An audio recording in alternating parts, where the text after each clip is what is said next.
Basically এমন হয় যে আমরা অনেক সময় একটা অডিও চুজ করি, সেটা অনেক বড়, কিন্তু আমাদের ভিডিও লেন্থ হচ্ছে ছোট।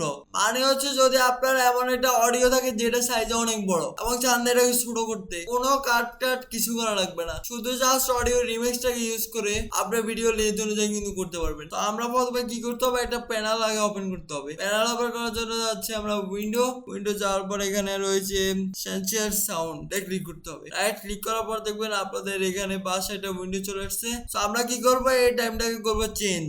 আপনারা হয়তো বা জানবেন আমাদের ভিডিও এডিট করার জন্য 4টা ভ্যালুকে মাথায় রাখতে হয়। প্রথম হচ্ছে আওয়ার, তারপর হচ্ছে মিনিট, তারপর হচ্ছে সেকেন্ড, তারপর হচ্ছে ফ্রেম। তো আমরা কি করবো, এটা থেকে আমাদের যে 10 ফ্রেম রয়েছে এটা করবো 0, মানে আমাদের ফ্রেম হবে 0। তো এখানে সেকেন্ড রয়েছে, সেকেন্ডও করবো 0। আর এখানে যে মিনিট আছে, মিনিট 5টা কেটে দিয়ে 1 দিব। যদি আমরা প্লে করার জন্য স্পেস বারকে প্লেস করি তাহলে কিন্তু এটা অ্যানালাইজ করবে আর আপনার ফুল অডিওকে 1 মিনিটের মধ্যে করে দিবে।